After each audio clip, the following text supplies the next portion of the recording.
से। Okay, good afternoon everyone. चलो, आज के सिचुएशन में हम शुरू करने वाले इकोनॉमिक लॉ के रिवीजन से, और बेसिकली 2 लेक्चर्स में हम टेंटेटिवली 3 टॉपिक कवर करेंगे इकोनॉमिक लॉ के, दैट इज अदर लॉज के, that is contract act, negotiable instrument act, और साथ साथ में इंटरप्रिटेशन ऑफ स्टैट्यूट। सबसे पहले तो I am starting with the contract act. Now as you know, contract act का जो ईयर है वो है 1872। सब जन बोले एक बार, कौन सा है? 1872। और कॉन्ट्रैक्ट एक्ट ये पूरे सीए के सिलेबस में 2 पार्ट्स में डिवाइडेड है। पहला, नॉर्मल कॉन्ट्रैक्ट प्रोविजंस,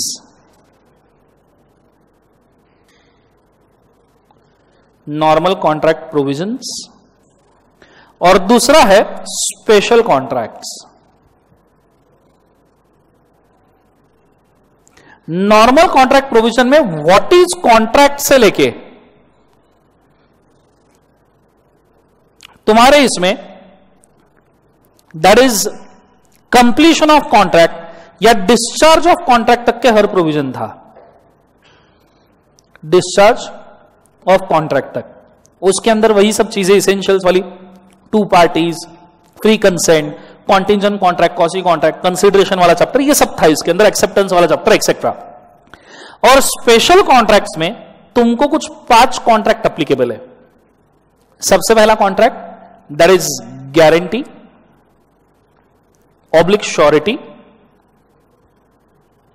सेकेंड वाला contract that is indemnity. Third वाला contract that is bailment. Fourth वाला contract that is pledge, and fifth वाला कॉन्ट्रैक्ट दैट इज एजेंसी। अब देखा जाए तो तुमको ये वाला सिलेबस सीपीटी लेवल पे था। कौन सा लेवल पे था? CPT, that is CA foundation level. और ये वाला जो सिलेबस है ये तुमको सीए आईपीसी से लेवल, मतलब इंटर लेवल पे। कौन से लेवल पे पब्लिक बाजू से? इंटर। तो ये चीज आपको याद रखनी है। तो हमको फिलहाल बस इतने ही कॉन्ट्रैक्ट्स पढ़ने हैं, that is guarantee, indemnity, bailment, pledge, और कौन सा बोले एक बार? एजेंसी। अब इसमें मैं सबसे पहले जो शुरुआत कर रहा हूं वो मैं शुरुआत कर रहा हूं इंडेमनिटी और गारंटी कॉन्ट्रैक्ट से। सो एक साइड में लिखना चाहूंगा इंडेमनिटी कॉन्ट्रैक्ट, और दूसरे साइड में लिखना चाहूंगा गारंटी कॉन्ट्रैक्ट।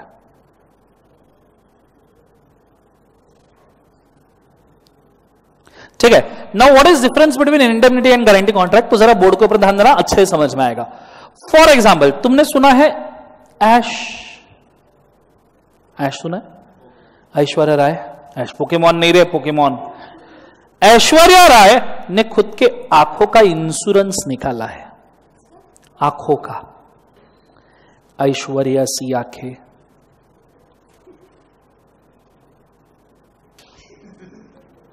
अरे क्या हुआ? ऐश्वर्या राय ने खुद के आंखों का इंश्योरेंस निकाला है, ठीक है। और ऐश्वर्या राय ने जो आंखों का इंश्योरेंस निकाला वो समझो उसने निकाला है कंपनी एलआईसी से, इलायची। कौन बोले एक बार उसे? एलआईसी। अब ऐसे केस में हो गया indemnity contract. Insurance contract is always a indemnity contract. क्यों? क्योंकि इंडेमनिटी कॉन्ट्रैक्ट का एक सिंपल मीनिंग होता है कि एक पार्टी दूसरे पार्टी को प्रॉमिस करती है कि अगर दूसरे पार्टी को लॉस हो रहा है तो पहली पार्टी उसके लिए कंपेंसेशन देगी। क्या देगी बोले एक बार उसे? तो यहां एलआईसी इंश्योरेंस कंपनी ने एक प्रॉमिस किया है ऐश्वर्या राय से। किससे प्रॉमिस किया है? ऐश्वर्या राय, कि अगर कभी ऐश्वर्या राय को लॉस होए, क्या हुए? लॉस, तो इंश्योरेंस कंपनी उसको क्या देगी? कंपेंसेशन। क्या देगी? जोर से बोले एक बार, कंपेंसेशन। कंसेप्ट समझ में आ रहा है सबको? हाँ है ना? Now this is a indemnity contract. इसमें insurance company is called insurer, Aishwarya Rai is called policy holder. और अगर मैं इसको इंडेमनिटी कॉन्ट्रैक्ट के नजर से ये देखूं तो LIC is a indemnifier and Aishwarya Rai is a indemnity holder. Indemnity क्या अलग बात है? होल्ड। कोई भी सिचुएशन में अगर इंडेमनिटी होल्डर को लॉस होता है तो indemnifier will compensate for the same. और इसके लिए इंडेमनीफायर कुछ प्रीमियम चार्ज करता है, जैसे इंश्योरेंस कंपनी प्रीमियम चार्ज करेगी। ये बेसिक कॉन्ट्रैक्ट है इंडेमनिटी का। काय का बोले एक बार उसे इंडेमनिटी, कंसेप्ट समझ में आ रहा है। वही अगर आप गारंटी कॉन्ट्रैक्ट में जाओ, कौन से कॉन्ट्रैक्ट में बोले एक बार उसे गारंटी, तो गारंटी कॉन्ट्रैक्ट में फॉर एग्जांपल अगर समझो विजय सर ने लोन लिया आईसीआई बैंक से, कौन से बैंक से बोले एक बार उसे आईसीआई बैंक से, क्या लिया बोले एक बार उसे लोन, और विजय सर को लोन दे देगा आईसीआई बैंक बोली कि हमें कोई ना कोई बंदा चाहिए जो अगर तुमने लोन रीपे नहीं किया तो खुद पे करेगा। तो विजय सर मेरे पास आए, बोले दर्शन सर जरा गारंटी दूं, तो मैंने गारंटी दे दी विजय सर के भरोसे पे। अब अगर विजय सर ने लोन पे नहीं किया, किसको पे करना पड़ेगा? मेरे को करना पड़ेगा, दोस्ती की निभानी तो पड़ेगी जिंदगी में। बोलो हाँ है। अब ऐसे केस में Vijay sir is a debtor, ICI bank is a creditor and I will be surety. Concept समझ में आ रहा है? एक्चुअली आपको बोलूं तो यहां पे भी एक इंडेमनिटी कॉन्ट्रैक्ट छुपा हुआ है। ये इंडेमनिटी कॉन्ट्रैक्ट है between me and ICICI bank. This is also indemnity contract, क्योंकि मैंने आईसीआईसीआई बैंक को प्रॉमिस किया है कि अगर आईसीआईसीआई बैंक को लॉस होगा तो कंपेंसेट कौन करेगा? मैं। और ये वही कॉन्ट्रैक्ट है। सो हर गारंटी कॉन्ट्रैक्ट में इंडेमनिटी कॉन्ट्रैक्ट होता ही है, ठीक है। ऐसे हो नहीं सकता गारंटी कॉन्ट्रैक्ट में इंडेमनिटी, बिकॉज गारंटी इंडेमनिटी के भरोसे भी बनता है। इंडेमनिटी कॉन्ट्रैक्ट सेपरेटली हो सकता है, पर गारंटी कॉन्ट्रैक्ट बिना इंडेमनिटी कॉन्ट्रैक्ट के हो नहीं सकता। सो every guarantee contract is a indemnity contract, but every indemnity contract is not a guarantee contract. Idea clear है मैं क्या कह रहा हूं? और अगर आप देखो तो यहां पे देखो दो ही पार्टीज है, एक इंडेमनिटी होल्डर, एक इंडेमनीफाई। यहां तीन पार्टी है, डेटर, क्रेडिटर, श्योरिटी। यहां देखो एक ही कॉन्ट्रैक्ट है इंश्योरेंस का, यहां तीन कॉन्ट्रैक्ट है, पहला लोन, दूसरा इंडेमनिटी और तीसरा रिकवरी का कॉन्ट्रैक्ट जो कॉन्टिंजेंट कॉन्ट्रैक्ट है, कि मैंने अगर विजय सर के बिहाफ पे पेमेंट किया तो मैं विजय सर से रिकवरी कर सकता हूं। सो तीन कॉन्ट्रैक्ट्स इन्वॉल्व है। So every guarantee contract have indemnity contract and two other contract such as loan and contingent recovery, जो विजय सर से मैं करूंगा। यह बेसिक डिफरेंस है गारंटी और इंडेमनिटी कॉन्ट्रैक्ट का। क्लियर है कंसेप्ट सबको? हाँ है ना? पहले मैं चाहूंगा ये डायग्राम ड्रॉ करो, फिर इसके डिफरेंस के अंदर हम मार्क्स लिख लेंगे, तो आपके सब चीजें एक साथ क्लियर हो जाएगी, दोनों कॉन्ट्रैक्ट खत्म हो जाएंगे। Go for it fast.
Done everybody?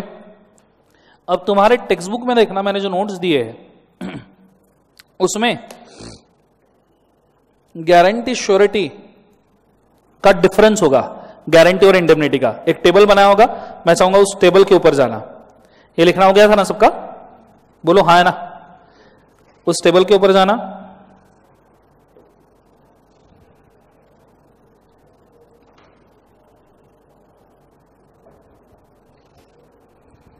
है कि नहीं है? और वो टेबल को सॉल्व करना, तुम्हारे गारंटी श्योरिटी के सब प्रॉब्लम और इंडेमनिटी के सब प्रॉब्लम खत्म हो जाएंगे। ठीक है, आ जाओ।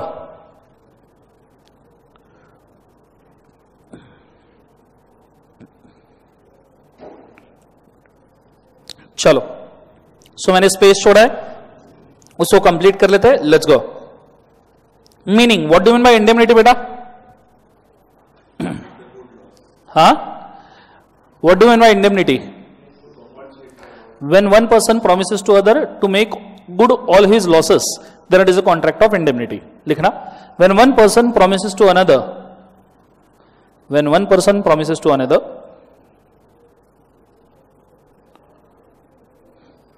to make good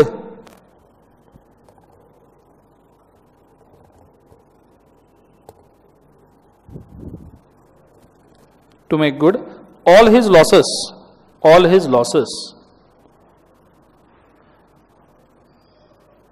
is a contract of indemnity. To make good all his losses is a contract of indemnity.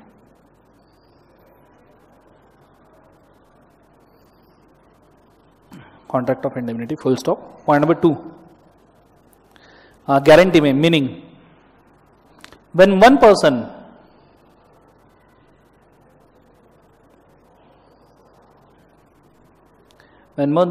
promises to pay the debts of creditor,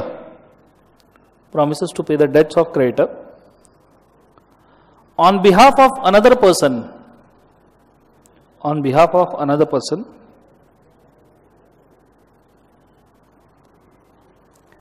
is in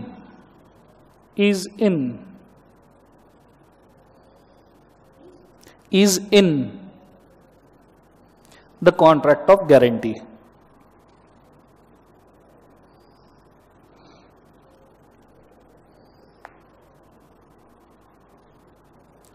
point number 2, parties and nature of parties. मुझे बताओ, contract of indemnity में कितने parties होते हैं? 2। और guarantee में देखना, only 2 parties, only 3 parties, only 2, only 3। Next third वाला, nature of liability of indemnifier और श्योरिटी। मुझे बताओ, इंडेमनिफायर मतलब इंश्योरेंस कंपनी की लाइबिलिटी कैसी है? प्राइमरी है या सेकेंडरी है? प्राइमरी, कि कुछ भी लॉस हुआ तो स्ट्रेट पे करेगा, that is a primary liability. लेकिन श्योरिटी की जो लाइबिलिटी है, मेरी लाइबिलिटी, ये सेकेंडरी है, क्योंकि विजय सर ने पे नहीं किया तो मैं करूंगा, तो इंडेमनिटी में लिखना प्राइमरी लाइबिलिटी, गारंटी में सेकेंडरी लाइबिलिटी।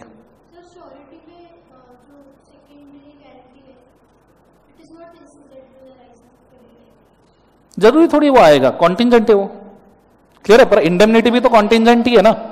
हाँ, पे कर दिया तो इसकी लाइबिलिटी नहीं आएगी, पर दोनों कॉन्टिंजेंट है। इंडेमनिटी में भी लॉस होगा, जरूरी थोड़ी है इंश्योरेंस कॉन्ट्रैक्ट में, ये भी तो कॉन्टिंजेंट है, तो दोनों वैसे भी कॉन्टिंजेंट ही है। तीसरा, नंबर ऑफ कॉन्ट्रैक्ट्स। इंडेमनिटी में कितने होते हैं? रह गया तो कुछ? नंबर ऑफ कॉन्ट्रैक्ट इंडेमनिटी में कितने होते हैं? सिर्फ एक, ओनली 1 कॉन्ट्रैक्ट। गारंटी में 3 कॉन्ट्रैक्ट्स।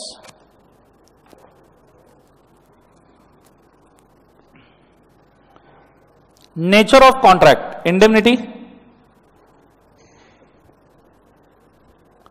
इंडेमनिटी कौन से नेचर का कॉन्ट्रैक्ट है?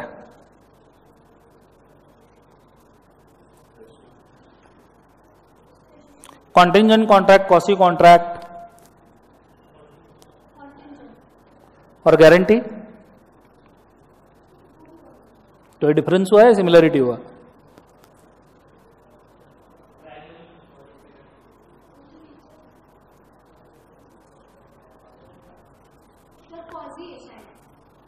कॉजी का है, ओके, दोनों में लिखना it is a contingent contract, ये डिफरेंस नहीं है, it is a main common point. अभी तो बोला मैंने 2 मिनट पहले।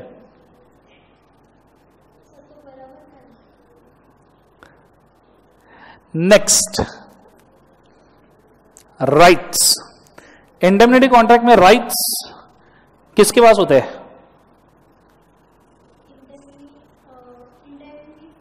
इंडेमनिटी होल्डर के पास। तो लिखना rights are with indemnity holder.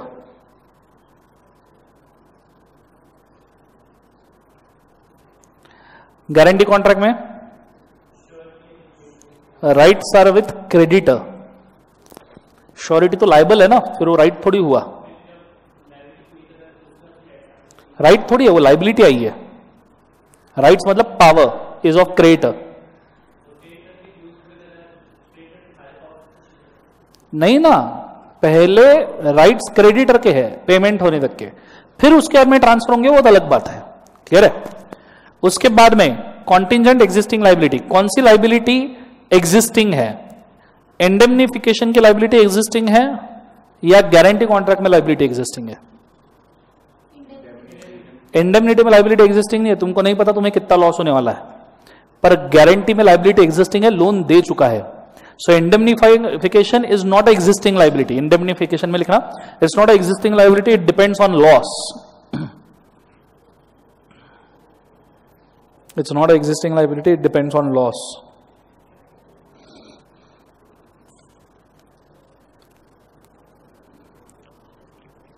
Guarantee में it's a existing liability as loan is already given.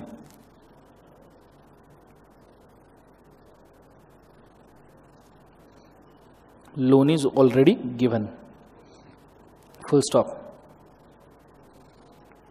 लिख लिया सबने?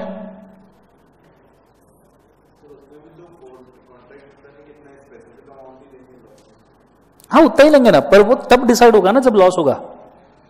अगर लॉस उस अमाउंट से कम होगा तो इंश्योरेंस में तुमको 1.5 लाख का कंपेंसेशन मिलना चाहिए, समझो एक्सीडेंटल, पर तुमको खर्चा ही आया सिर्फ 50,000, तो क्या 1.5 लाख कंपेंसेशन देंगे? वो तो कंसिडरेबल है ना। कह रहा है वो तो मैक्सिमम लिमिट सेट की है आपने। कंसेप्ट समझ में आ रहा है? तो ये चीज को याद रखना। अब इसके बाद में गारंटी श्योरिटी के कुछ पार्ट्स है जो मैं बोलना चाहूंगा। जैसे एक कंसेप्ट आता है अच्छा वाला, continuing guarantee. What do you mean bye continuing guarantee? Anyone nose? आप एक स्पेसिफिक पीरियड के लिए गारंटी दो। फॉर एग्जांपल आप बोल रहे हो कि मिस्टर एक्स ने जो भी एक्ट किए, मैं उन सभी एक्ट के लिए 1 साल तक लायबल हूं। कितने साल तक लायबल हूं? 1 साल। Is a continuing guarantee. But continuing guarantee का एडवांटेज है कि you can revoke the continuing guarantee in between. अगर मैं आपको कंटिन्यूइंग गारंटी का एक छोटा सा डायग्राम दूं तो शायद आपको और बेटर लेवल पे समझ में आए कि कंटिन्यूइंग गारंटी क्या होता है। बोर्ड के ऊपर सिर्फ ध्यान देना अच्छे से तो समझ में आएगा। ठीक है, लेट्स गो। अगर मैं बोलता हूं कि समझो टाटा एंटरप्राइज को, टाटा लिमिटेड को लोन चाहिए था आईसीआईसीआई बैंक से, आईसीआईसीआई, और ये लोन उसको चाहिए था फाइनेंशियल ईयर 25-26 में। कब बोले एक बार से? 25-26 में लोन चाहिए था, और उसको 25-26 में 3-4 लोन चाहिए थे। एक बार 100 करोड़ का, एक 200 करोड़ का, एक 50 करोड़ का, एक 20 करोड़ का, एक 150 करोड़ का, एक 100 करोड़ का, ऐसा। अब टाटा इतने सारे लोन आईसीआईसीआई बैंक से लेने वाला था। आईसीआईसीआई बैंक बोला ऐसा नहीं चलेगा, मेरे को गारंटी चाहिए, तुम इतने सारे लोन अगर साल में ले रहे हो। और टाटा बोल रहा था मेरे को यह भी नहीं पता कि इतने लगेंगे क्या। इट इज क्वाइट हो सकता है कि इन सभी लोन्स के एडिशन में हमको और भी लोन लगे। तो ऐसे केस में आईसीआईसीआई बैंक बोले मैं सब लोन देने के लिए रेडी हूं, प्रोवाइडेड अगर रतन टाटा जी इन सभी लोन्स के लिए गारंटी देते हैं तो रतन टाटा जी ने इन सभी लोन्स के लिए गारंटी दिया। एक्चुअली रतन टाटा जी ने लोन के लिए गारंटी नहीं दिया, रतन टाटा जी ने पूरे पीरियड के लिए गारंटी दिया। पीरियड ऑफ लोन, इसमें पीरियड फिक्स होता है पर अमाउंट ऑफ लोन फिक्स नहीं होता। उस अमाउंट उस पीरियड में जितना भी आप लोन लो सबके लिए रतन टाटा की तरफ से गारंटी ऑटोमेटिक बन जाएगा। पर कंटिन्यूइंग गारंटी में ये डिसएडवांटेज है कि कंटिन्यूइंग गारंटी कभी भी उसी भी पीरियड में तोड़ी जा सकती है। जैसे रतन टाटा को लगा कि यार ये 3 लोन होने के बाद में कंपनी फ्रॉड कर रही है। क्या कर रही है बोले एक बार उसे? Fraud. Then he can revoke continuing guarantee. He can revoke का क्या लिखा जैसे कंटिन्यूइंग गारंटी, उसके बाद के लिए वो लाइबल नहीं रहेंगे, पर पहले 3 के लिए वो लाइबल जरूर हो सकते हैं। आइडिया क्लियर है? It is very good concept और एग्जाम में 1-2 बार पूछा गया है। क्लियर है आंसर सबको? हाँ ना, तो इस चीज को याद रखना, ठीक है। इसके ऊपर कुछ लिखवा दूं? लिख लो बेटर, लिख लो, मैं डिक्टेट करता हूं या ये लिखते हो? टेक्स्ट बोलूं या ये लिखते हो? टेक्स्ट लिखना। Continuing guarantee means, continuing guarantee means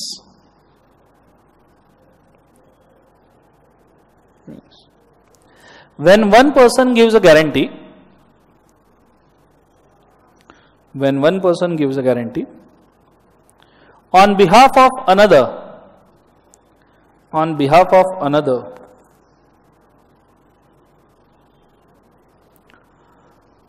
for specific continuous period, for specific continuous period,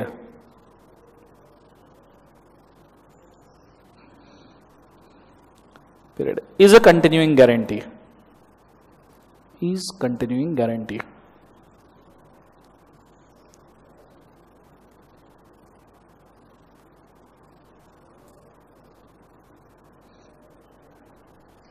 Full stop.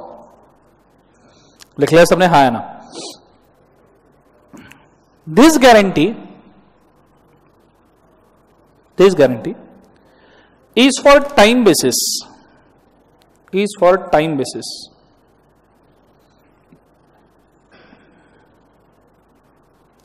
and not for amount basis, and not for amount basis.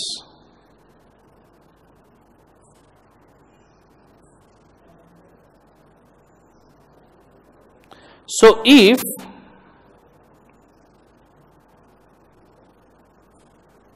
amount changes,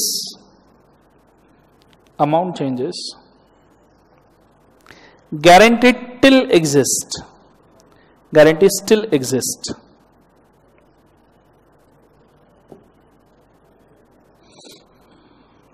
Such a guarantee can also be revoked, such a guarantee can also be revoked at any point of time, at any point of time.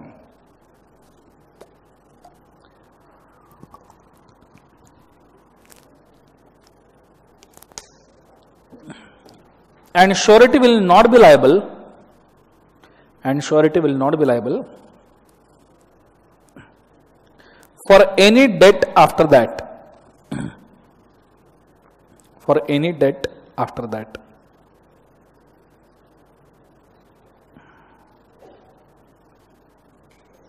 For any date after that. Full stop. चलो हो गया? ये चीज होने के बाद में, हाँ बोलो। मैक्सिमम अमाउंट सेट करते आती है, पर कंटिन्यूइंग गारंटी में कोई करता नहीं है, नहीं तो फिर कंटिन्यूइंग गारंटी का कोई सेंस नहीं है। लोग करना चाहते तो कर सकते हैं, that is not a problem. हाँ चलो, यहां तक आइडिया क्लियर है मैं क्या कह रहा हूं? ओके, अब इसके एडिशन में देयर आर 1-2 कंसेप्ट्स जो आप रीड कर सकते हो बेसिकली, कि श्योरिटी की लाइबिलिटी कैसी होती है वगैरह, या तो फिर सर्टेन टर्म्स ऑफ गारंटी या डिस्चार्ज ऑफ श्योरिटी किस तरीके से होता है। तो ठीक है, मैं इसको थोड़ा सा रिवीजन फॉर्म में धीरे धीरे कवर अप कर रहा हूं, तो ध्यान देना। श्योरिटी कब कब डिस्चार्ज होगा? पहला, अगर एग्रीमेंट के किसी भी टर्म्स में वेरिएशन कर दिया तो आपका श्योरिटी डिस्चार्ज होगा, क्योंकि श्योरिटी ने जिन टर्म्स के ऊपर एग्री किया है उसी टर्म्स के ऊपर गारंटी रहेगा।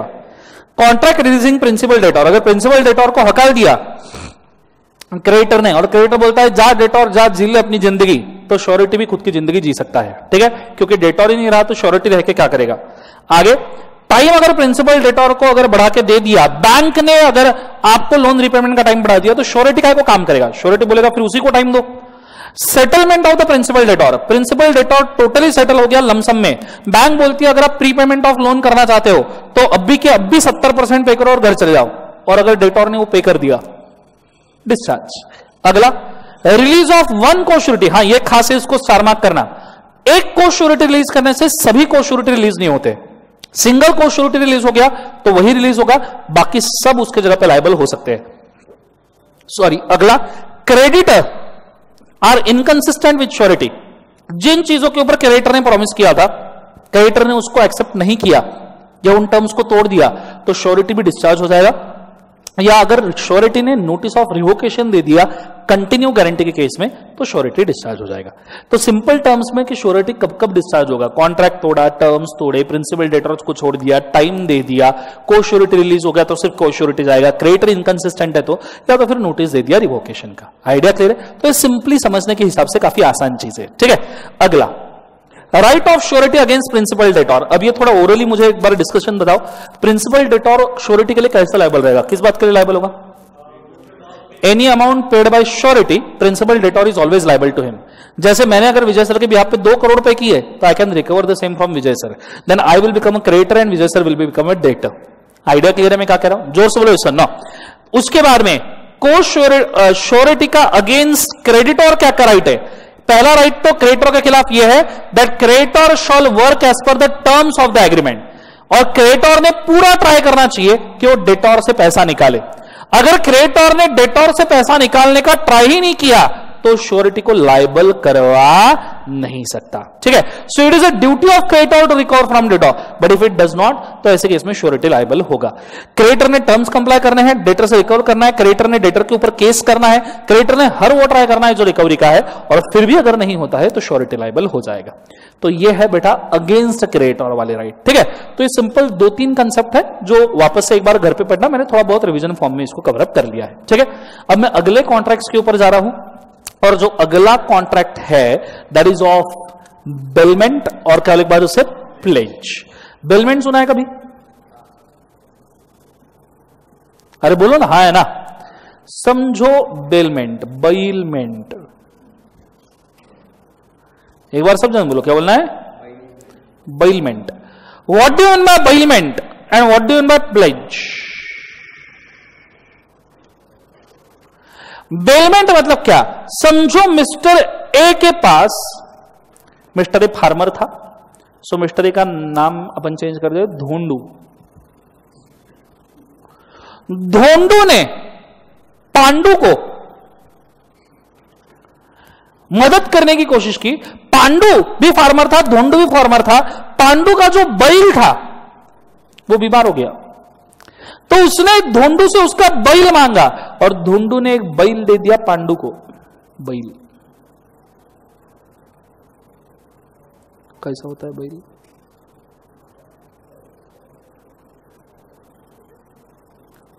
धोंडू ने एक बैल दे दिया पांडु को। बैल होता है ना, अच्छा। सो अरे बैल आवा, कॉन्सेंट्रेट। सो धोंडू ने एक बैल दिया पांडु को, दिस इज अ बैल, तो यकीन नहीं हो रहा तो नाम लिख देता हूं उसके ऊपर, ठीक है, बैल। सो बेसिकली धोंडू ने पांडु को बैल दिया, बोले पांडु जा, ये बैल तेरे को बहुत मदद करे और तू बहुत अच्छे तरीके से खेती करे, ऐसा करके बैल दिया। Now this is a contract of bailment, might be this is a gratuitous bailment. Gratuitous मतलब विदाउट कंसिडरेशन वाला, पर विद कंसिडरेशन वाला भी बेलमेंट हो सकता है। जैसे आपने बैंक लॉकर में अपने गहने रखे, क्लियर है, आपने पार्किंग में गाड़ी रखी पैसे पे करके, या तो फिर अगर आपने किसी का पेन उधार मांग लिया, आप रेंट के ऊपर कोई बाइक या कार लेके आए, तो those are also bailment. Bailment और can be gratuitous, non gratuitous. अब ये तो ग्रेचुटियस है क्योंकि दोस्तों के बीच में है, नॉन ग्रेचुटियस भी बेलमेंट हो सकता है, क्लियर है, जिसके अंदर आप कंसिडरेशन चार्ज कर रहे हो। इसमें अब धोंडू और पांडु, ये दोनों, धोंडू हो गया बैलौर, पांडु हो गया बैली, बैलौर बैल, द बैल टू बैली, समझ में आ रहा? बैलौर bail, the bail to bailee, that is called bailment है ना। Bailor bail, the bail to bailee is a bailment. Concept समझ में आ रहा है सबको? अरे बोलो ना, है ना, ना बैलौर, बोलो सब क्या बोलना है ना, bailor bail is the bail to bailee, that is called bailment. Idea clear है मैं क्या कह रहा हूं? बस बेलमेंट की इतनी ही चीज होती है, एनी काइंड ऑफ पार्किंग, ठीक है, any kind of rental vehicle, या तो फिर एनी काइंड ऑफ ग्रेचुटियस यूसेज, या any kind of locker system are all simple examples of bailment, are all simple example of काय के बोले एक बार bailment। आइडिया क्लियर है बच्चों, मैं क्या कह रहा हूं? अरे बोलो ना, हाँ है ना। अब ये जो बेलमेंट है ये हमेशा बेटा गुड्स का हो सकता है। काय का हो सकता है? गुड्स। बैल इज अ गुड्स, गुड्स मतलब मूवेबल प्रॉपर्टी। बैल एक जगह से दूसरी जगह पे मूवेबल हो सकता है, नहीं हो सकता है? अरे बोलो ना, हाँ है ना। सो it is a movable property, that's why bailment क्या का होता है, गुड्स का। आपके इमूवेबल प्रॉपर्टी का बेलमेंट नहीं हो सकता। बेलमेंट समझ में आया सबको? सो एक बार वापस बोलो, bailor, bails, the bail to bail is a bailment. समझ में आया पक्का? हाँ है ना, बोलो हाँ है ना। ये होने के बाद pledge, what is a pledge? वापस से विजय सर ने लोन लिया आईसीआईसीआई बैंक से, और विजय सर ने आईसीआईसीआई बैंक से लोन लिया। आईसीआईसीआई बैंक बोले कि हमको गिरवी में कुछ तो भी चाहिए, एक तो सोना, नहीं तो कोई और एसेट। तो विजय सर ने ना उनकी बीएमडब्ल्यू मॉर्गेज कर दी। उनके पास है, पता है तुमको? अरे सच्ची में है उनके पास भी, पूछना उनसे। तो उन्होंने उनकी बीएमडब्ल्यू मॉर्गेज कर दी, किसको बोले? बाजू से आईसीआईसीआई बैंक, और उनसे लोन ले लिया। Now it is a contract of pledge. When you take a loan from any person and mortgage any movable property, कौन सा प्रॉपर्टी बोले एक बाजू से? Movable, then it is called pledge. देखो बेलमेंट में एक ही कॉन्ट्रैक्ट है, प्लेज में दो है, एक लोन और दूसरा बेलमेंट। मतलब हर प्लेज में बेलमेंट का कॉन्ट्रैक्ट होता ही है, ठीक है। जैसे आपने बीएमडब्ल्यू दे दी, पर्पज चाहे कुछ भी रहे, पर गुड्स देने को तो बेलमेंट कहते ही है ना। अब ये सिक्योरिटी के तौर पे दी है तो बेलमेंट हो गया। So every pledge consist of bailment, every pledge is a bailment, but every bailment is not a pledge. आप बेलमेंट पे लोन ले लो तो प्लेज हो जाता है। आइडिया क्लियर है मैं क्या कह रहा हूं? जोर से बोले एक बार सर ना। अब ऐसे सिचुएशन में Vijay sir is called as pawnor and ICICI bank is called as pawnee. क्या बोले एक बार से? Pawnor and pawnee, that is called pledge. समझ में आया? सोने तारण कर्ज, सिक्योरिटीज लोन, गोल्ड लोन सुना है ना आपने, सिक्योरिटी लोन।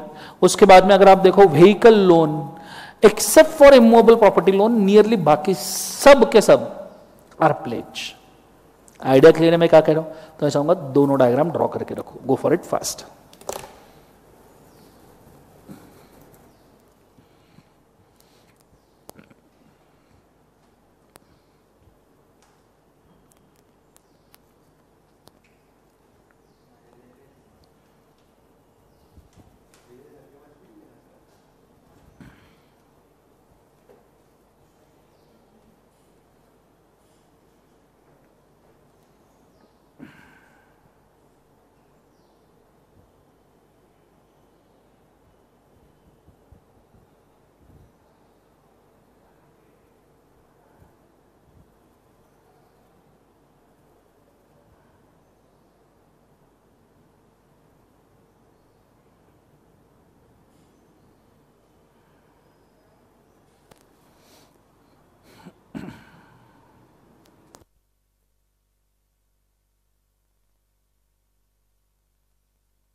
चलो डन हो गया सबका? लिव लगा?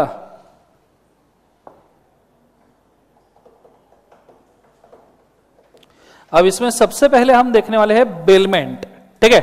आ जाओ बेलमेंट के ऊपर, और बेलमेंट को समझने के लिए एक छोटा सा मैंने नीचे चार्ट दिया है, छोटा सा नहीं, वो थोड़ा सा बड़ा सा है। हाँ ये वाला देखो, ये आपको दिख रहा है बेलोर, बेलोर के राइट्स और ड्यूटी, और उसी के नीचे एग्जैक्टली एक और सेम चार्ट होगा बेली के राइट्स और ड्यूटी। और अब मैं आपको एक गुरु मंत्र देता हूं। कौन सा मंत्र बोलो ना, कौन सा गुरु? एक साइड लिखना है इसे बैलोर, एक साइड लिखना बैली, या इसे ऐसे ड्रॉ करना और इधर लिखना राइट्स, सामने डैश करके लिखना ड्यूटिया, इधर लिखना ड्यूटिया और डैश करके लिखना राइट्स, और इसको ऐसे मस्त जोड़ देना। तो बेलोर के जो राइट्स है वो बैली के ड्यूटा है, और बैलोर के जो ड्यूटा है वो बैली के राइट्स है। कंसेप्ट समझ में है? तो इसमें से तुम एक भी याद कर लो तो दूसरा ऑटोमेटिक याद हो जाएगा। क्लियर है? ये छोटा सा डायग्राम वहां पे बना के रख दो। Go for it fast.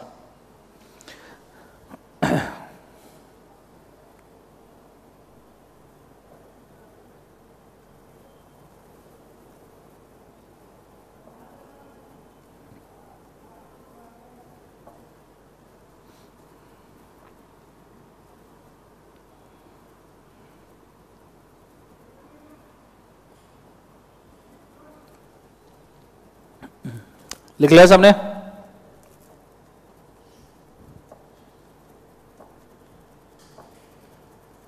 बोलो हाँ है ना।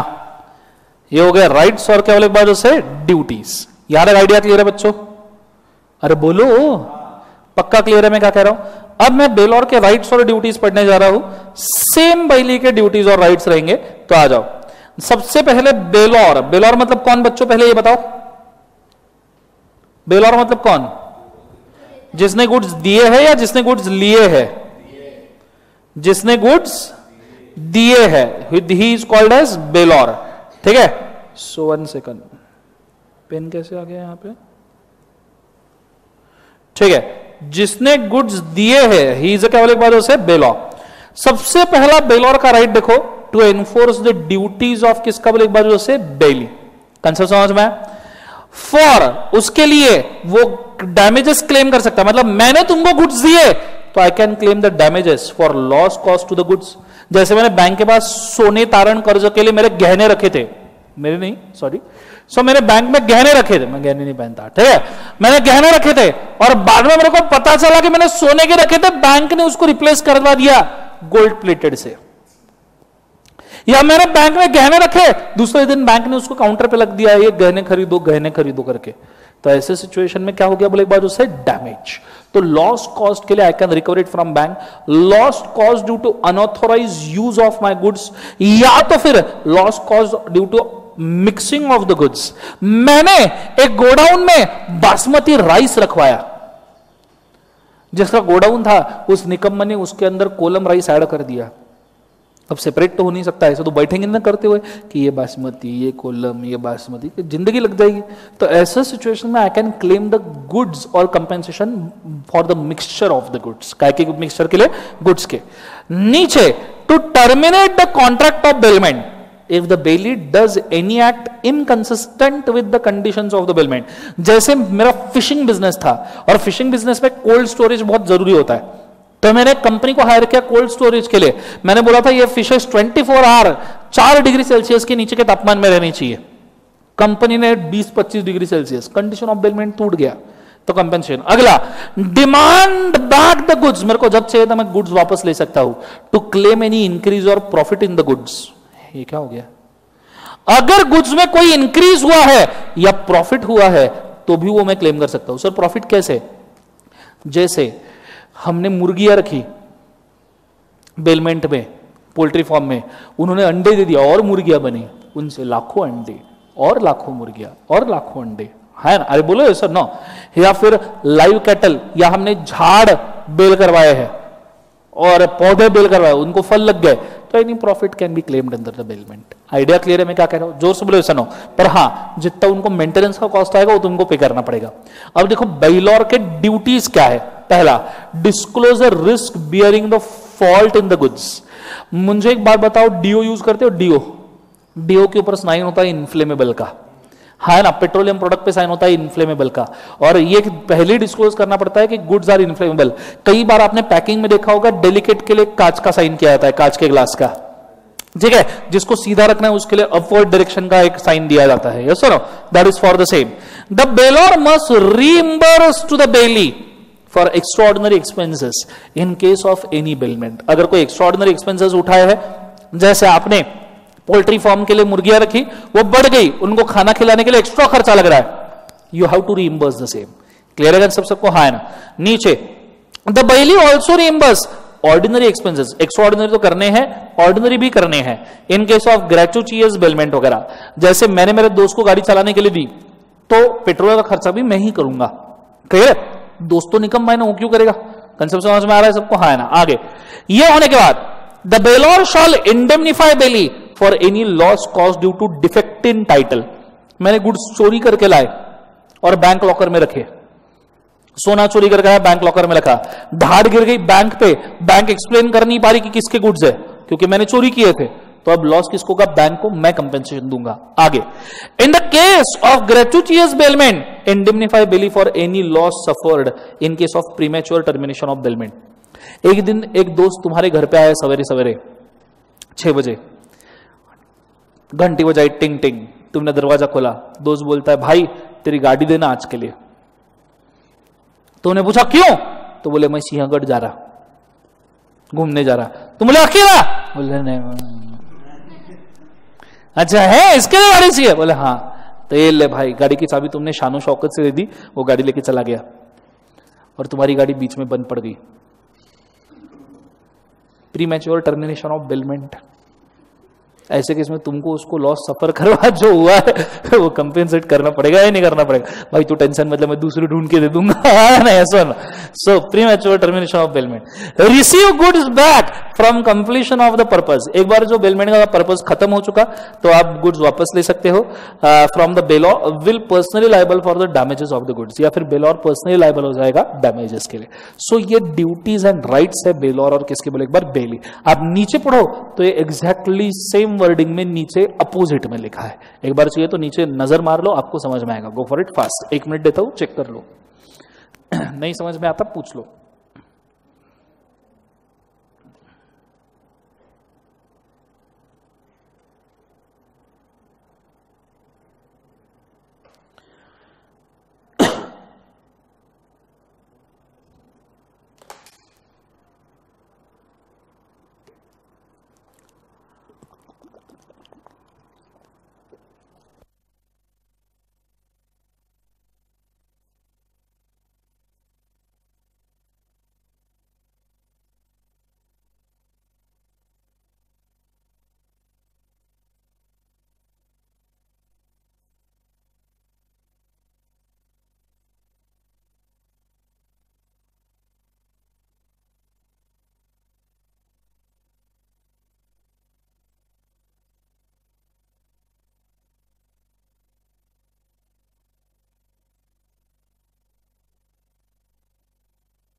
चलो डन एवरीबॉडी।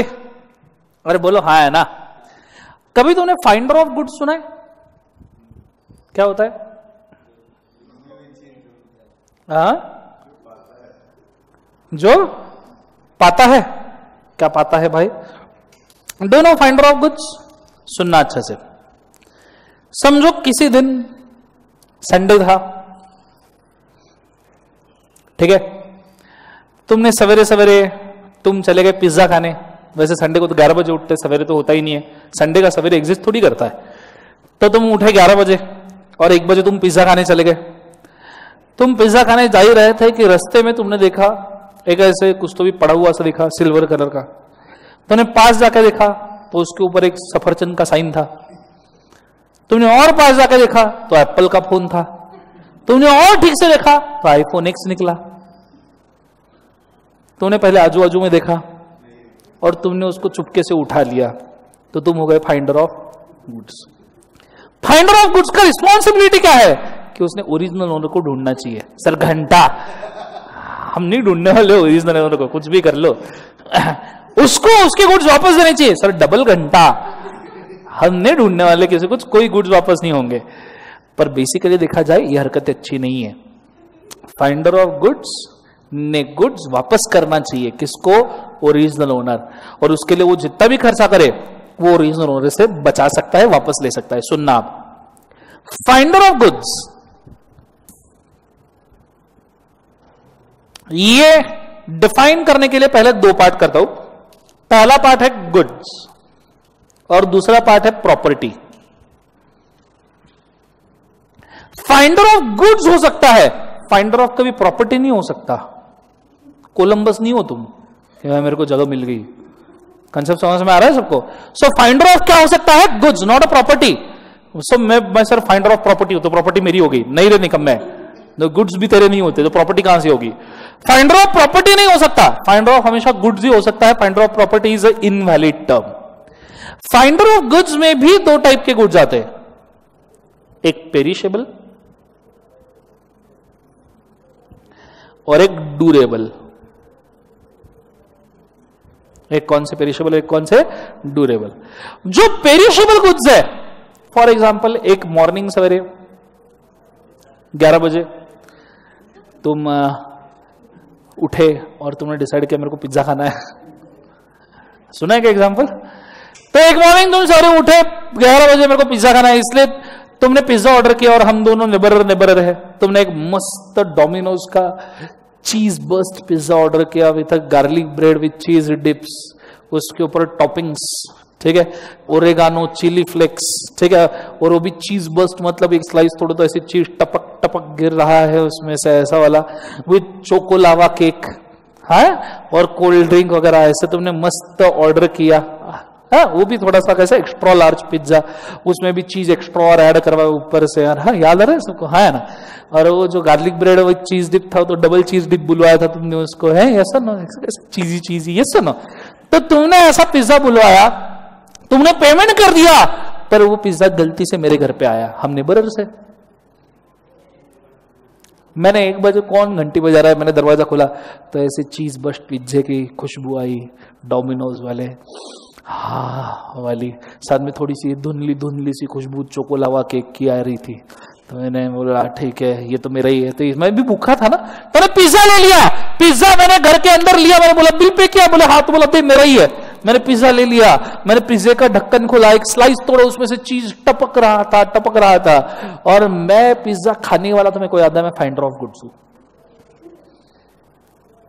मैं लॉ पढ़ाता हूं, तो मैं खा नहीं सकता, तो मैंने पिज्जा वापस रख दिया और ये सब पैक करके मैंने फ्रिज में डाल दिया, सब फ्रिज में, क्योंकि अब मेरे को ढूंढना पड़ेगा ओरिजिनल ओनर कौन है। मैंने 1 हफ्ते तक पैम्फलेट बांटे सब जगह पे, पिज्जा की फोटो निकाल के, एक पिज्जा किसका है, पिज्जा किसका है, और वो घूमी हुई चीज की फोटो निकालते रहते ना, है ना। सो पिज्जा किसका है, पिज्जा किसका है, ऐसे सब जगह पे मैंने पैम्फलेट बांटे। एंड में मेरे को पता चला तुम्हारा पिज्जा है। 7 दिन बाद मैंने फ्रिज से पिज्जा निकाला,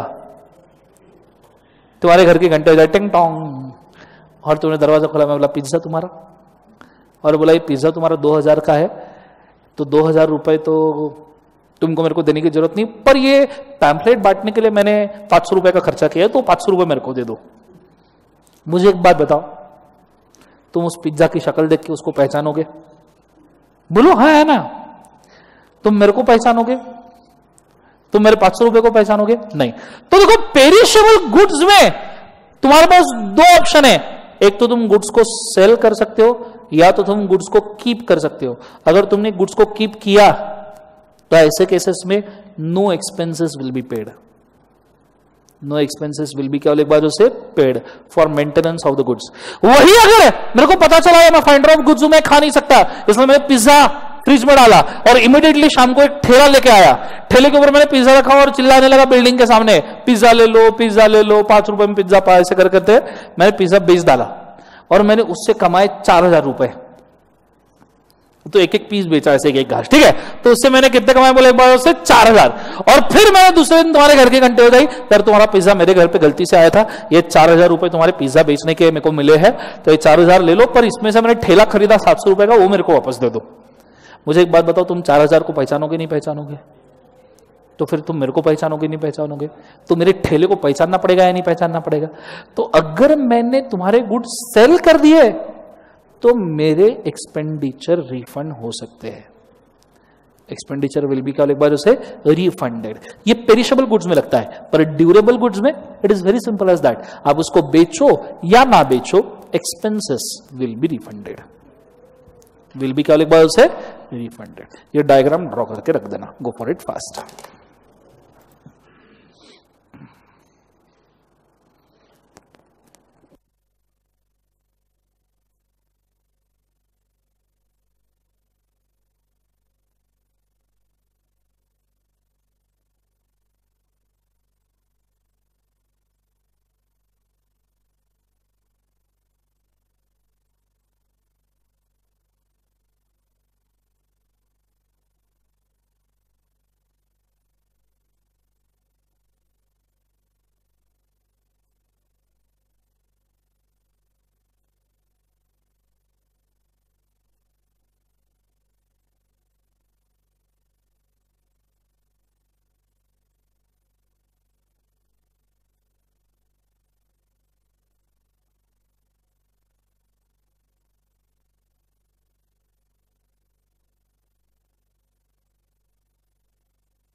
बोलो हाँ है ना?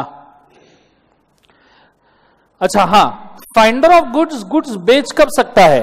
एक तो पेरिशेबल हो या ड्यूरेबल गुड्स में जब आपका एक्सपेंडिचर उसके 2/3 से ज्यादा हो जाए। आपका एक्सपेंडिचर उसके कितने से ज्यादा हो जाए? 2/3। तो इतने प्रोविजन फाइंडर ऑफ गुड्स के याद रखना, ठीक है। ये बिलमेंट ही कहा जाता है, क्लियर है?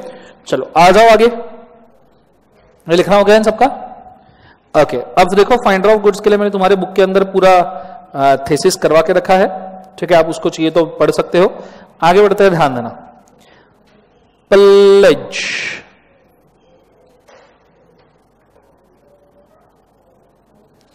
प्लेज में पार्टीज का नाम क्या होता है बच्चों? बोलो एक बार। पार्टीज का नाम क्या होता है? पॉनर, और क्या बोले एक बार उसे? पॉनी। पॉनर मतलब लोन लेने वाला या लोन देने वाला? लोन लेने वाला इज अ पॉनर, जिसने गुड्स दिए हैं, एंड पॉनी मतलब लोन देने वाला जिसने गुड्स लिए हैं।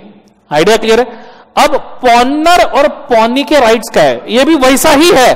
पॉनर के राइट पॉनी के ड्यूटीज, और पॉनर के ड्यूटीज पॉनी के राइट्स। तो एक बार मैं इसको मार्किंग कराऊं, तुम भी फटाफट मार्क कर लो, तो ये खत्म हो जाएगा। Let's go. Pawnee's right to retainer, not only payment of the debt from the performance of the promise, but also recovery of the interest or debt from other expenses for preservation of goods. मुझे एक बात बताओ, bank ने अगर तुमको loan लिया है, बदले में सोना अगर तुम्हारा लिया है और तुमने डेट पे नहीं किया, तो मुझे एक बात बताओ, बैंक तुम्हारा सोना जब्त कर सकती है नहीं कर सकती है? ठीक है, तो सेम चीज लिखिए। Pawnee's right of retention in regard to subsequent advance, अगर आपने सेम सोने के ऊपर और लोन लिया बैंक से, तो उसके लिए भी बैंक उसको कीप कर सकती है नहीं कर सकती है? तो दोनों राइट वहां पे लिखे। नेक्स्ट वाला, pawnee's right to extraordinary expenses incurred, तुमने समझो कभी सोने के जगह पे लाइव स्टॉक गिरवी रख दिया कि ये ले बैल और मेरे को पैसा दे दो 20,000 रुपए, मैं पैसा वापस करूंगा, बैल लेके जाऊंगा, और वो बैल को खिलाने पिलाने का खर्चा, नहलाने धुलाने का खर्चा, ये एक्स्ट्राऑर्डिनरी एक्सपेंडिचर हुआ, ये भी तुमको पॉनी को वापस करना पड़ता है। आइडिया क्लियर है? नीचे, pawnee's right where pawnor makes a default, अगर पॉनर ने कभी लोन ठीक से रिपे नहीं किया, इंटरेस्ट रिपे नहीं किया, तो पॉनी क्या करेगा? गुड्स को क्या कर देगा? सेल कर देगा। तो इतने राइट से किसके बोले एक बार? उससे पॉनी के। किसके राइट से बोले एक बार? पॉनी। सेम उसके अपोजिट राइट्स किसके रहेंगे? पॉनर, जो नीचे दिए है। आइडिया क्लियर है मैं क्या कह रहा हूं? तो यहां पे आपका खत्म होता है क्या बोले एक बार? उससे प्लेज और बेलमेंट। लास्ट वाला कॉन्ट्रैक्ट कौन सा बोले एक बार? उससे एजेंसी। एजेंसी मतलब एजेंट और प्रिंसिपल। अब देखो एजेंट प्रिंसिपल के बारे में तुमको बहुत सारी चीजें पता है, मैं इसमें से मेन वो चीजें लिखवा के देना चाहता हूं जो एजेंसी और प्रिंसिपल के केस में बहुत काम की है। तो हेडिंग डालना रजिस्टर में एजेंसी, मैं आंसर राइटिंग पॉइंट्स दे रहा हूं खास खास क्वेश्चंस के लिए।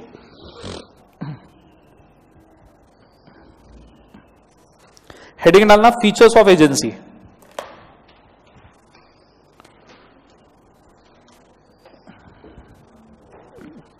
Features of agency and modes of agency, modes of agency।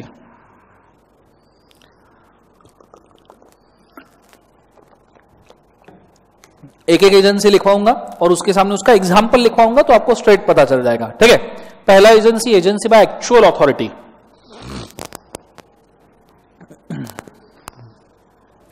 Agency by actual authority,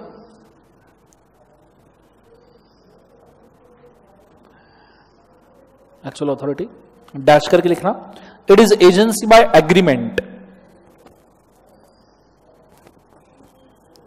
it is agency by agreement.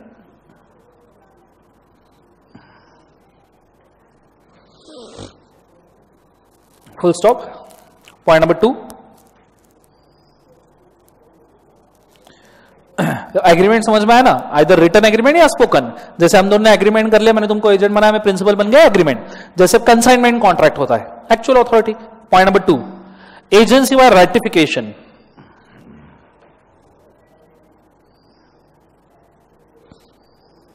Agency by ratification, उसके अंदर लिखना where agent acts, where agent acts, where agent acts before authority, before authority, before authority and executes a contract. Agent acts before authority and executes a contract,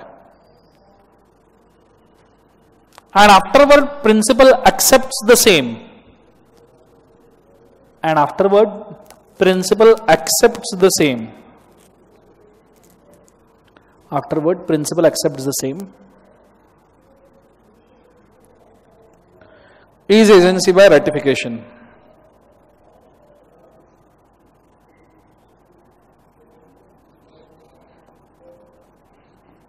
Next,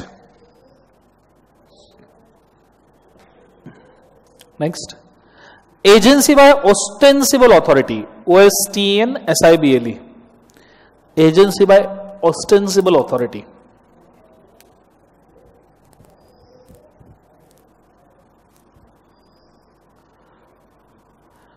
उसमें सब point 1 by estoppel,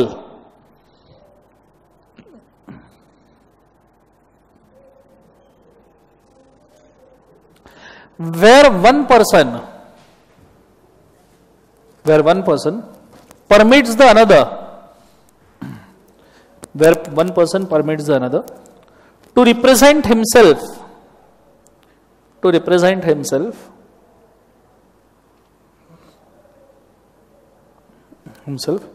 is ostensible authority, is ostensible authority।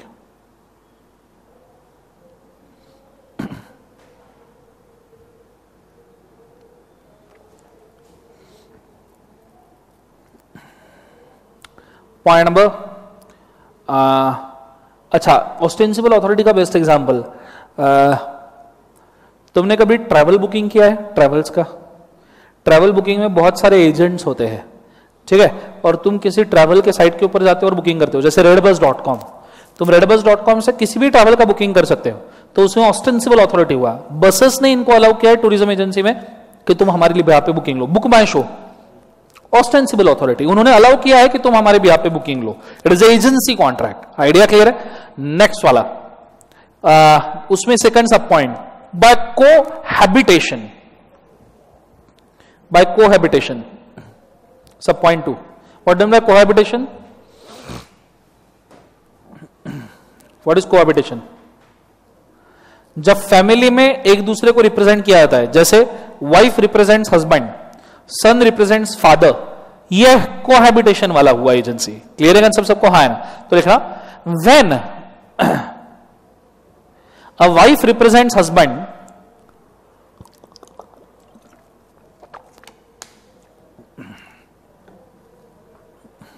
or any person represents his lead family member, or any person represents his lead family member,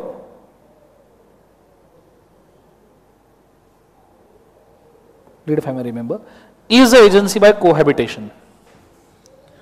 Is agency by cohabitation.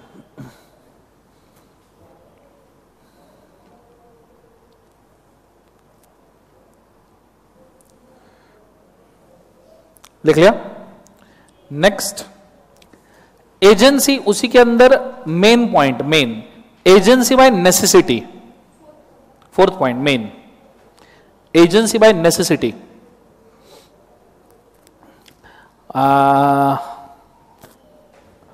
कोई example दे सकते हो necessity का?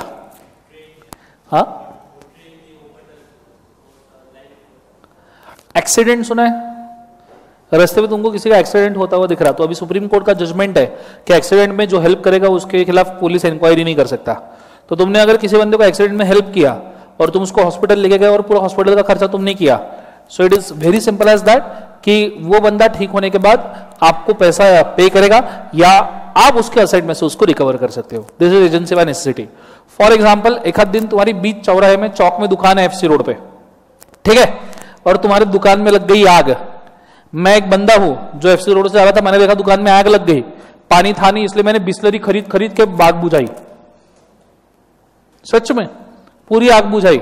ऐसे case में मेरे को खर्चा लग गया बिस्लरी का 1 लाख रुपए.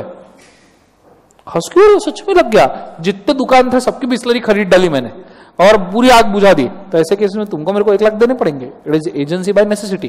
क्लियर? तो लिखना, when any third person acts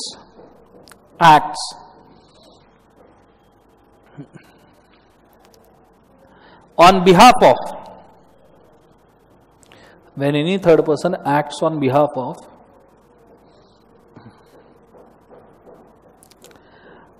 any unknown person, acts on behalf of any unknown person to save him from losses,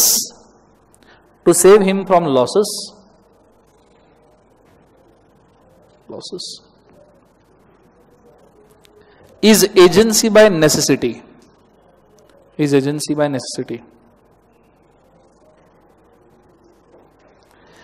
Full stop. In such a case,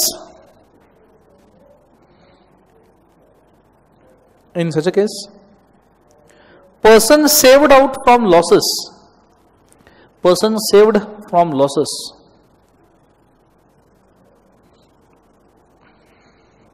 will be liable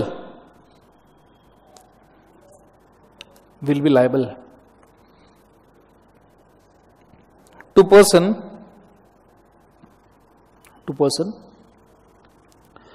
who saved him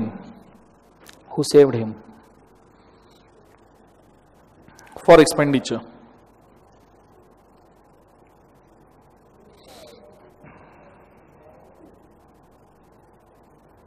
Full stop.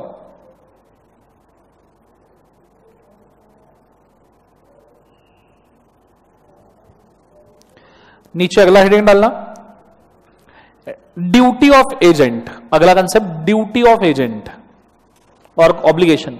बाकी छोटे छोटे topic है, वो normal है, वो एक बार read करना. मैं मेन आंसर राइटिंग्स करवा के दे रहा हूं एजेंसी के. Duties of agent. मुझे एक बार बताओ, सबसे पहला एजेंट का ड्यूटी क्या है? कि वो बिजनेस करे प्रिंसिपल का. So point number 1, to conduct the business of the principal. To conduct the business of principal truly and fairly.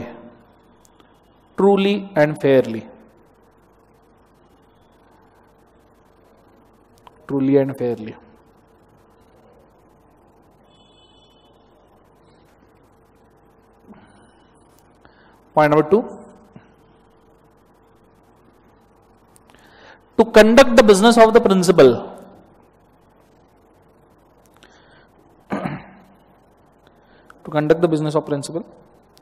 with skill and care.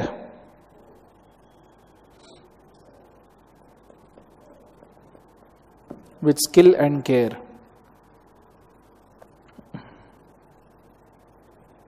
Point number 3. It is the duty of agents. It is duty of agent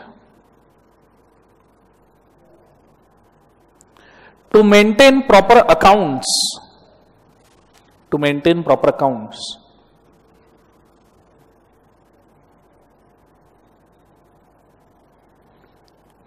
And give it to principal. Give it to principal when demanded. When demanded.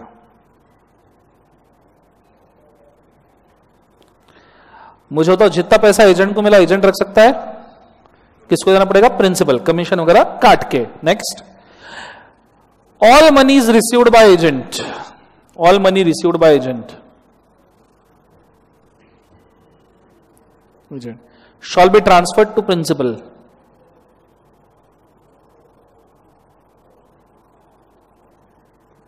Transferred to principal. Last, जो भी agent को communication किया है, क्या हम assume कर सकते हैं प्रिंसिपल को मिल गया? है ना? Last, any communication to agent, any communication to agent will be considered as communication to principal. Considered as communication to principal.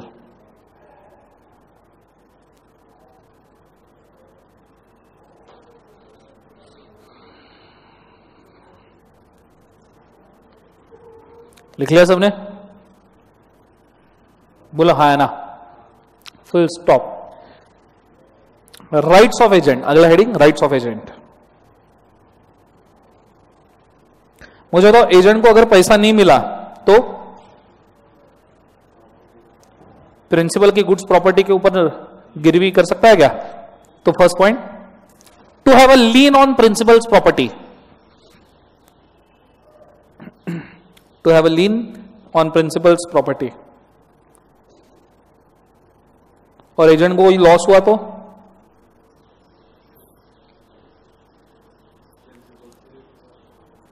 नीचे second point, principal will be liable for agent's loss. Principal will be liable for agent's loss.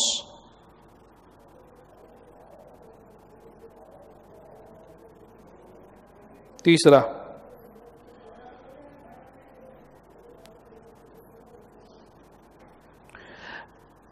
Agent is not liable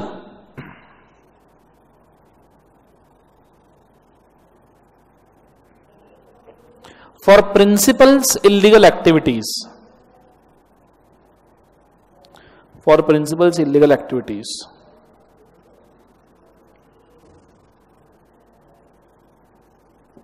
Next point, agent can deduct the money.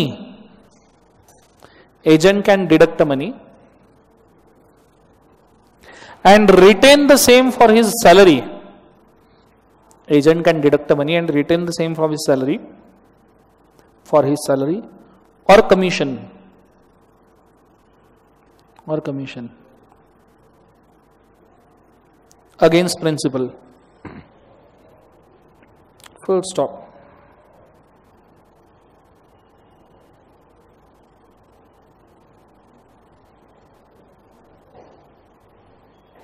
Full stop.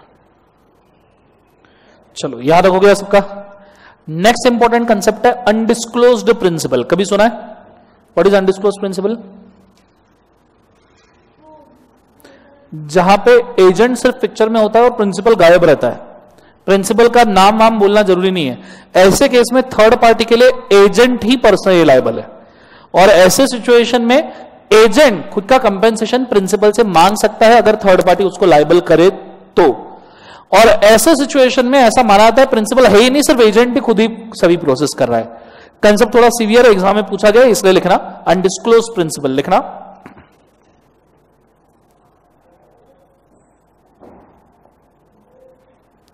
when principal is not disclosed, when principal is not disclosed, agent becomes personally liable. Agent becomes personally liable to all third parties. To all third parties.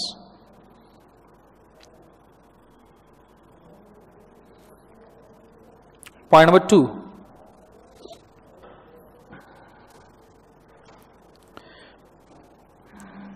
If third party comes to know about the principal, if third party comes to know about principal,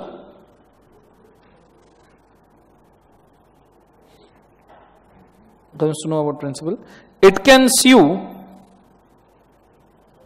It can sue the principal or agent or both. The principal or agent or both.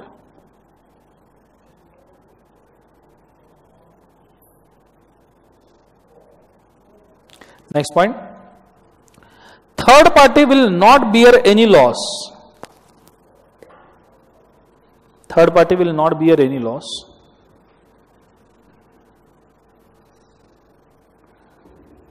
due to disclosure of principal afterwards. Due to disclosure of principal afterwards.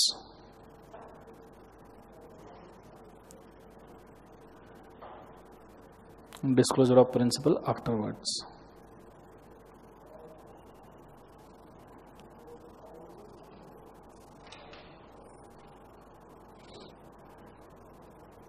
Next, last point. If principal discloses him, अच्छा, जैसे agent ने contract कर लिया और principal बाद में disclose हुआ और थर्ड पार्टी को प्रिंसिपल को देख के कॉन्ट्रैक्ट करना ही नहीं है, अगर उसको पहले पता रहता है ये प्रिंसिपल है तो कॉन्ट्रैक्ट करता ही नहीं था, तो मुझे होता थर्ड पार्टी अभी कॉन्ट्रैक्ट कंटिन्यू करना पड़ेगा या तोड़ भी सकती है. तो लिखना, if principal is disclose afterwards, if principal is disclose afterwards, third party have a right, third party have a right to resign the contract, to resign the contract and claim compensation, claim compensation.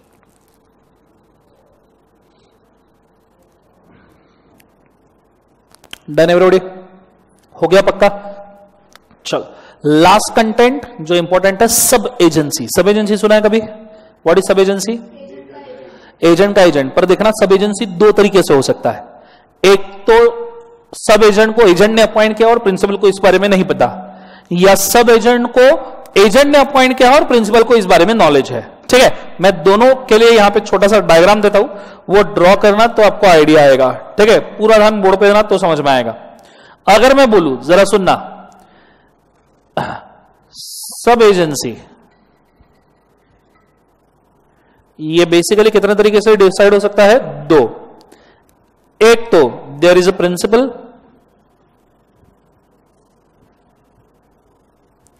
उसके नीचे agent और उसके नीचे है सब agent. ठीक है, या तो फिर देयर इज अ प्रिंसिपल, उसके नीचे है एजेंट और उसके नीचे है सब एजेंट. अब सुनना, फर्स्ट केस में प्रिंसिपल इज अवेयर अबाउट सब agent and he is properly appointed. In second case, principal is not aware about sub-agent and he is not been appointed. अब ऐसे केस में सुनना, अगर प्रिंसिपल सब एजेंट के बारे में अवेयर है तो कोई भी एक्ट जो सब एजेंट करेगा उसके लिए लाइबल प्रिंसिपल होगा. कौन लाइबल होगा? प्रिंसिपल. बिकॉज एनीवेज अगर प्रिंसिपल को पता है तो सब एजेंट एजेंट को लाइबल करेगा और एजेंट टू प्रिंसिपल को लाइबल करने वाला है ना. If A is equal to B and B is equal to C तो A is equal to C. पर अगर principal is not aware about the sub agent तो ऐसा सिचुएशन में सब एजेंट जो भी एक्ट करे उसके लिए कौन लाइबल रहेगा? एजेंट. कौन लाइबल रहेगा? बोले एक बार, एजेंट। आइडिया क्लियर है मैं क्या कह रहा हूं? ये चीज को याद रखना, ये छोटा सा डायग्राम ड्रॉ करके रखो। ये है case number 1, case number 2, draw it fast.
हो गया सबका?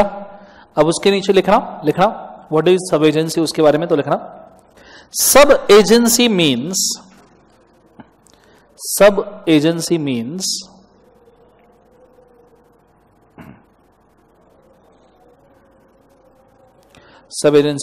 where agent appoints another agent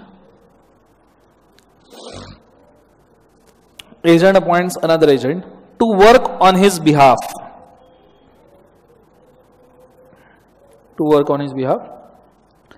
and to get a more business.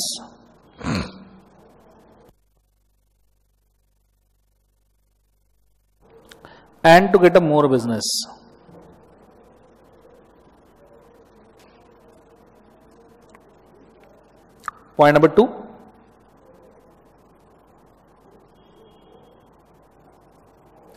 The general rule,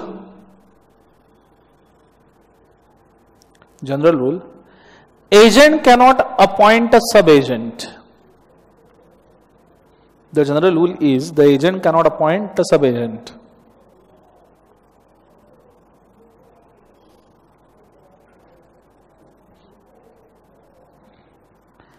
But if principal appoints him properly,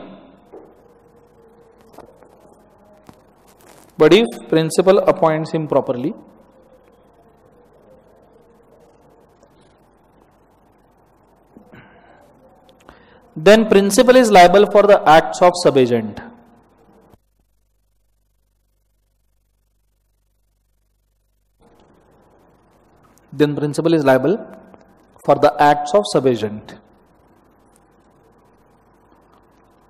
लिख लिया? Point number next.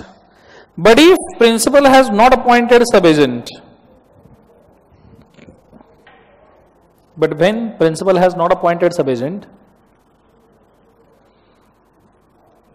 then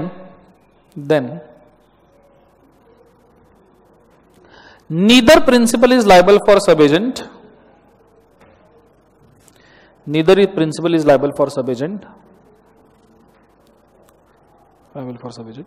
nor sub-agent is liable for principal.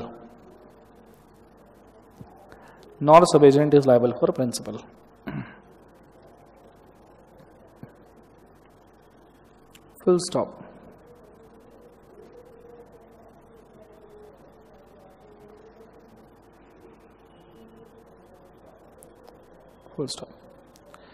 यहां पे आपका सब agency भी होता है खत्म।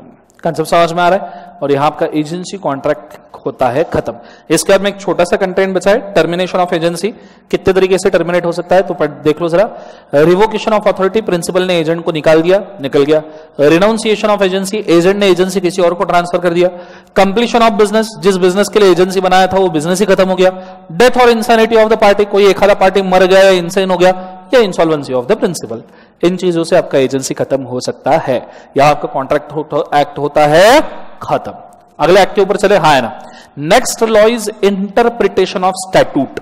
इंटरप्रिटेशन ऑफ क्या एक बात उससे स्टैट्यूट। अब इंटरप्रिटेशन ऑफ स्टैट्यूट जो है, कितने बजे अभी? ठीक है, ले लू? हाँ चलेगा? चेहरा तो देखो, ठीक है। चलो इंटरप्रिटेशन ऑफ स्टैट्यूट में शुरू कर रहा हूं। इंटरप्रिटेशन ऑफ स्टैट्यूट को सबसे पहले ये पूरा चैप्टर मैं सिर्फ 3 चार्ट्स में डिवाइड करता हूं। Only 3 charts are sufficient for the interpretation of statute, ठीक है। उसमें सबसे पहला चार्ट है एड्स ऑफ इंटरप्रिटेशन। अच्छा सोचो कर जिंदगी में, एड्स ऑफ क्या है बोले बाजू से? Interpretation. What do mean by aids of interpretation? मतलब इंटरप्रिटेशन के लिए हेल्पफुल चीजें क्या क्या है, ठीक है। चलो इसके एक शॉर्ट चार्ट बताऊं, वो बाद में ड्रॉ करना, पहले समझ लो। Aids of interpretation are of 2 types. पहले एड्स होते हैं इंटरनल एड्स और दूसरे एड्स होते हैं external ads.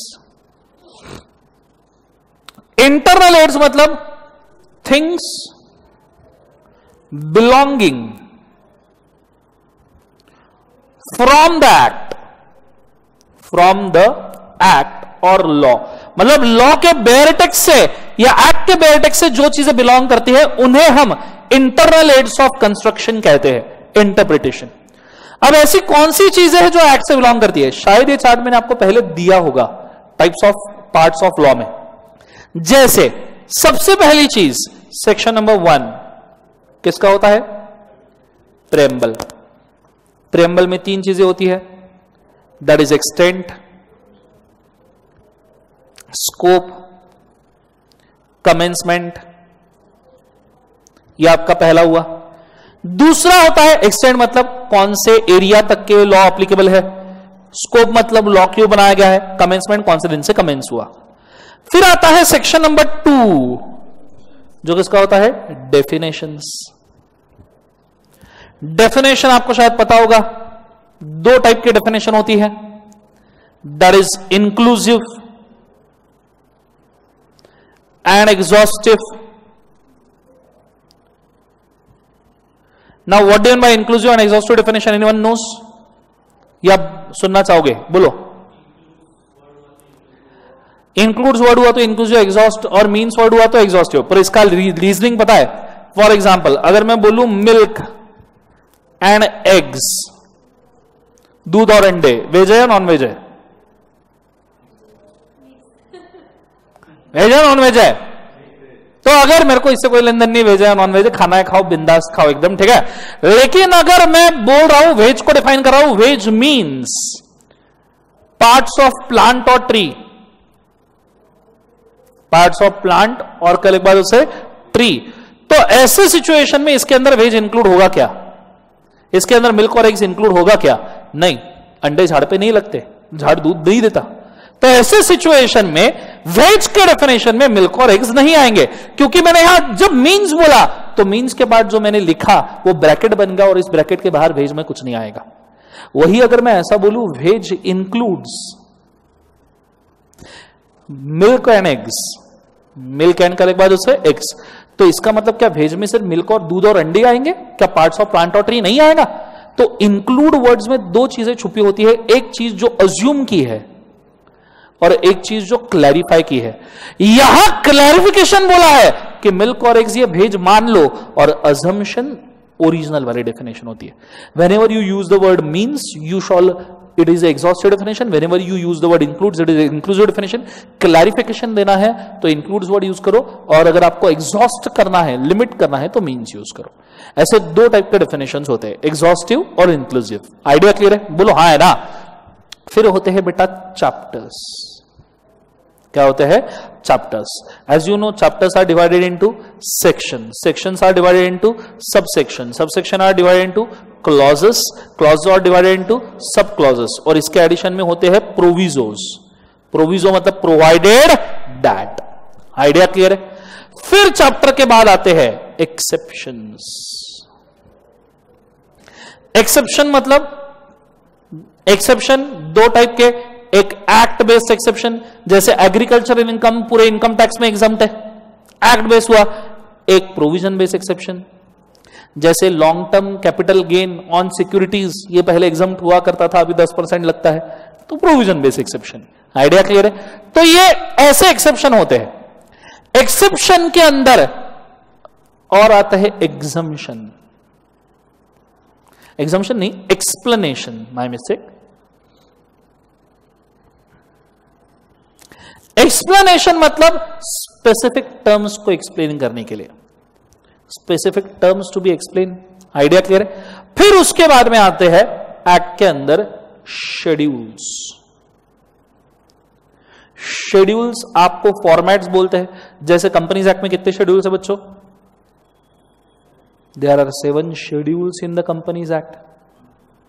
Schedule number 1 model format of MOA, schedule number 2 depreciation के rate, schedule number 3 balance sheet PNL के format, schedule number 4 independent directors, schedule number 5 executive director, schedule number 6 preference share issuing infrastructure companies for 30 years. समझ में आ रहा है? And schedule number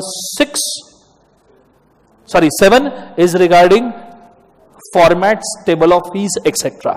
7 schedules है, ये भी आपको इंटरप्रिटेशन में हेल्प करेंगे। तो ये बेटा हर लॉ के इंटरनल एड्स है रिकंस्ट्रक्शन के, इंटरनल वेज जिस तरीके से आप लॉ को पढ़ सकते हो। कंसेप्ट समझ में आ रहा है? ये सब इंटरनल तरीके, internal aids of reconstruction.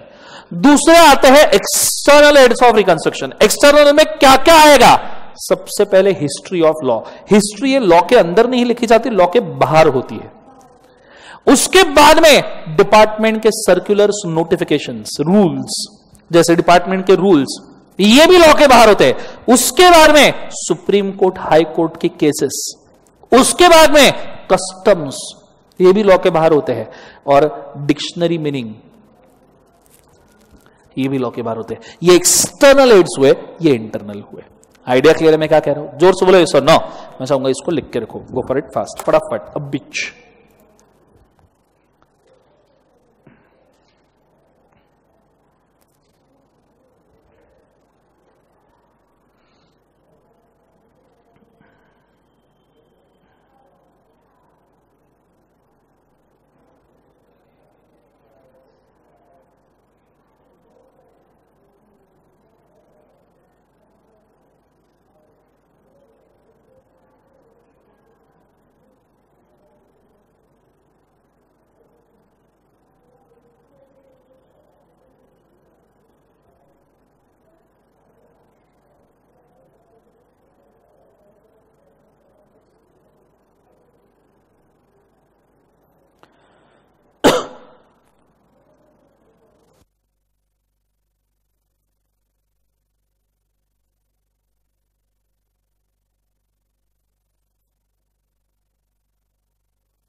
Explaining the specific terms,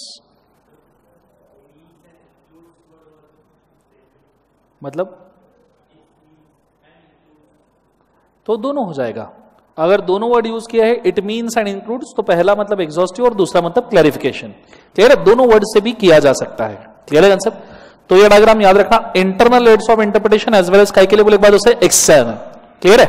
इसके बाद में और दो चार्ट्स आते हैं, एक है रूल्स ऑफ इंटरप्रिटेशन और एक है टर्म्स ऑफ इंटरप्रिटेशन के लिए। क्लियर है कंसेप्ट सबको? हाँ है ना? अभी पढ़ाऊं या कल पढ़ाऊं? कल इधर तो कल के लिए बने हुए सब के सब। ठीक है, चलो ठीक है, आज के लिए अपन इतना काफी करते हैं, कल अपन टर्म्स और रूल्स ऑफ इंटरप्रिटेशन को कंप्लीट करेंगे। ठीक है, चलो, this all for today, have a nice day. Thank you बोलो, जोर से बोलो। चलो, good day, God bless you.